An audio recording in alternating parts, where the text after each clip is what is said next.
In a world where fairy tales and reality collide, young Ophelia is drawn into a mysterious labyrinth that will alter her life forever. Set against the backdrop of war-torn 1944 Spain, Ophelia finds herself under the rule of her ruthless new stepfather. Amidst the violence and oppression of her new life, she's led into an ancient realm, a labyrinth where a faun awaits. Ophelia's quest becomes a race against time. With only the faun's riddles and a mysterious book to guide her, she faces the ultimate test. She must complete 3 deadly tasks to prove she is the long-lost princess of an ancient kingdom. But as her cruel stepfather tightens his grip on her family and her mother's health deteriorates, can she fulfill her destiny and reclaim her place in a magical world? Or will the horrors of the real world swallow her whole? She must face 3 impossible tasks, each one drawing her deeper into a world both beautiful and terrifying. From confronting a monstrous toad and a child-eating pale man to making a heart-wrenching final choice, Ophelia's journey becomes a haunting battle between innocence and darkness. Her courage and defiance stand as the only light in a brutal world, forcing her to choose between saving herself or risking everything to fulfill her destiny. Will she reclaim her place in the underworld, or will the forces around her crush her spirit? Join Ophelia on her perilous journey through the labyrinth, a breathtaking tale where fantasy and reality merge, and innocence holds the power to change everything. In the underworld, Princess Moana's curiosity about the human world led her to take a forbidden journey. One day, she visited the human realm, but the sunlight blinded her, stripping her of her memory and rendering her mortal. She eventually succumbed to mortality and died. Her father, the king, never lost hope, believing her spirit would return. He built labyrinths, mystical portals across the human world, awaiting her eventual comeback. 10-year-old Ophelia and her ailing but pregnant mother, Carmen, set off to meet her new stepfather, Captain Vidal, in Francois, Spain in 1944. Vidal, a fervent follower of Falangism and the son of a well-known leader who was killed in Morocco, has been tasked with tracking down Republican rebels. Upon arriving at Captain Vidal's outpost, young Ophelia feels out of place. While exploring the rugged grounds, she stumbles upon a small, stone petal half buried in the dirt. Intrigued, she wanders into the forest, where she finds an ancient stone figure missing an eye. Fitting the stone petal into the empty socket, she watches in awe as a stick insect emerges, hovering mysteriously before her. Just then, her mother's voice calls her back. Later, she spots the insect again and follows it eagerly through the woods, arriving at a hidden stone labyrinth. As she's about to enter, but Mercedes, Vidal's housekeeper, stops her because she is covertly aiding her brother Pedro and other rebels. The rebels are able to stay one step ahead of Vidal's efforts to hunt them down because Mercedes has access to Vidal's strategy against them and provides them with vital information. Ophelia's curiosity, however, has already been sparked, hinting at the adventure waiting just beyond her reach. The insect shows up in Ophelia's bedroom that evening. As Ophelia lies beside her mother, she spots the familiar insect crawling near her. Intrigued, she opens the magical book and whispers, "It says you're a fairy." In that moment, the insect transforms. When it changes into a fairy and it gestures for her to follow, guides her through the maze, leading her silently through the darkened house and out into the night, toward the waiting labyrinth. Ophelia steps deeper into the labyrinth. There, in the dim light, where she encounters a being from legend, a faun, both unsettling and wise, with twisted horns and eyes that hold both age-old wisdom and mystery. His gaze pierces into her, as if seeing beyond the veil of this world. In a low, gravelly voice, he calls her by a name she has never heard before, Princess Moana.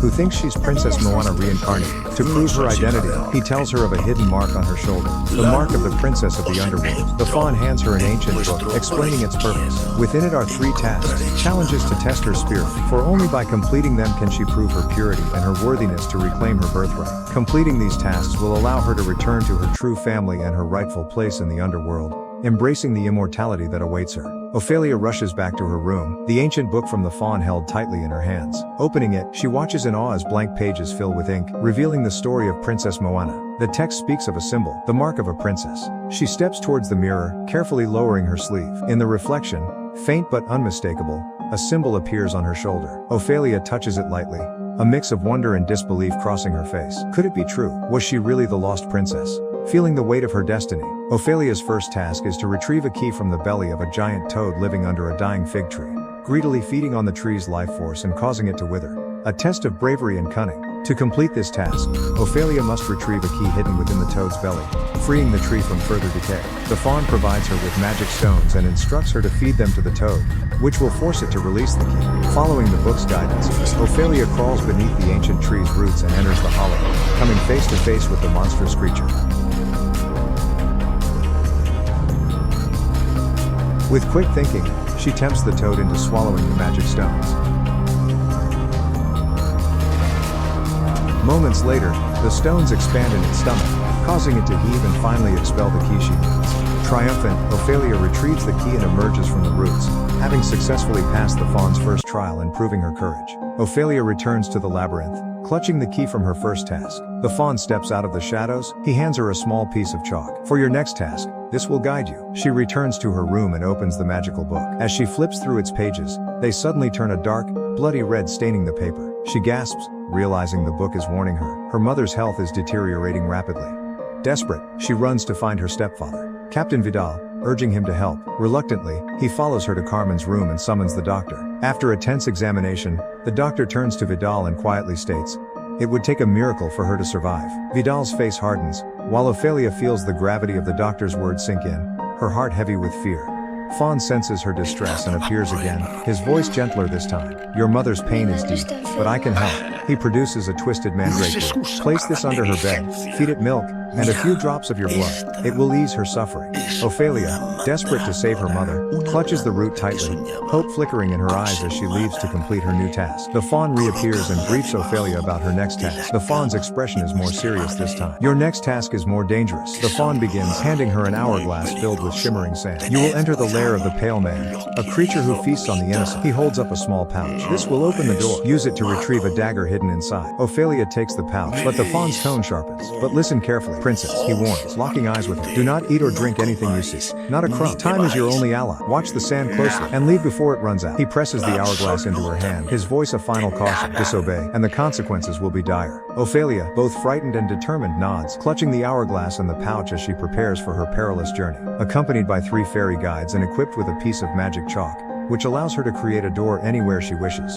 Ophelia then sets out to complete the second task. Ophelia is instructed to retrieve a mystical dagger from the lair of the Pale Man, a terrifying creature with eyes in its hands. She enters a large banquet hall with a lavish feast laid out before the Pale Man, who sits motionless at the head of the table. The fawn warns Ophelia not to eat anything from the lair of the Pale Man, a child-eating monster.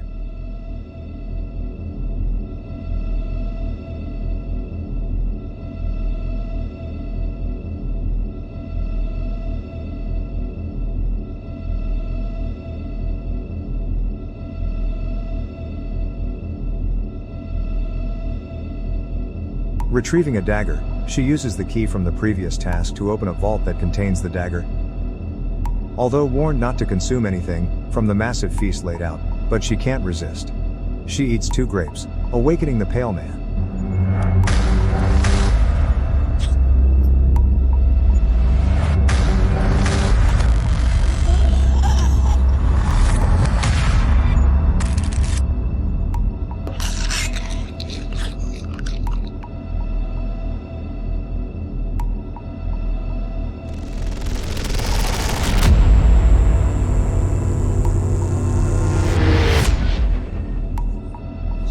He devours 2 of her fairy guides and gives chase.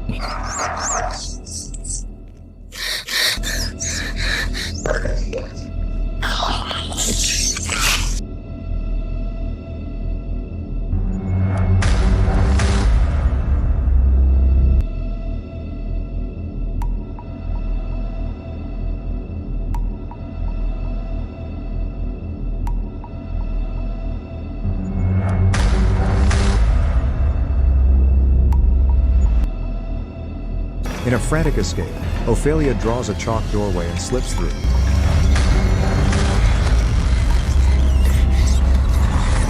Ophelia narrowly escapes, but her disobedience infuriates the fawn, who warns that she has jeopardized her journey.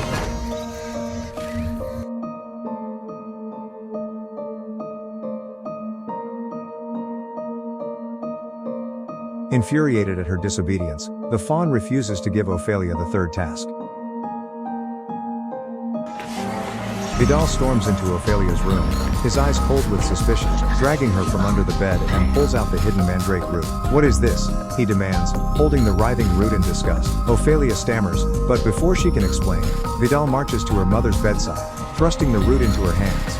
Her mother, weak but furious, looks at Ophelia in disbelief. "Magic? You think this will save me?" In a fit of rage, she throws the mandrake root into the fire, watching as it burns. ¡No!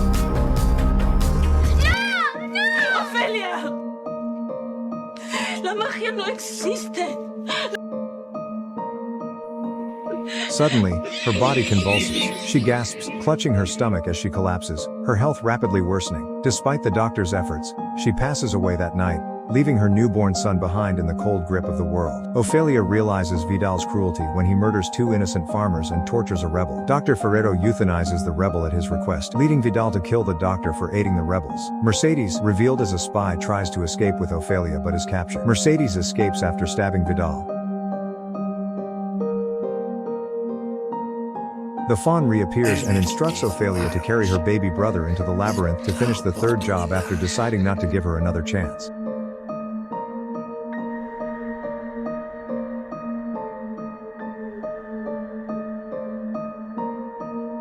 Ophelia, still mourning her mother, pulls out a small vial of poison that she had stolen from Vidal's stash earlier and added to Vidal's drink. The poison is their only hope against his tyranny, a man who has tormented her family and the rebels alike. After successfully reclaiming the infant, Ophelia runs into the maze. Vidal follows her while the rebels storm the outpost.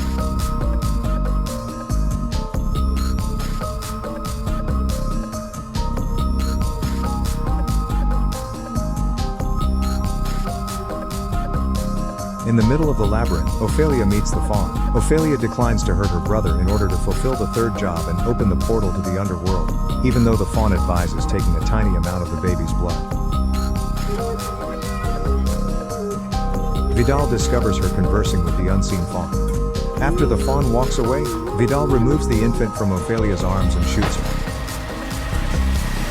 Vidal goes back to the entrance of the labyrinth and finds himself surrounded by rebels, Pedro and Mercedes among them. Acknowledging his impending death, he gives the infant to Mercedes and requests that his son be informed about it.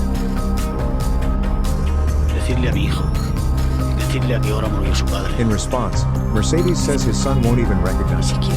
Vidal is then fatally shot by Pedro. Mercedes walks into the labyrinth and gives Ophelia comfort as she lies there dying.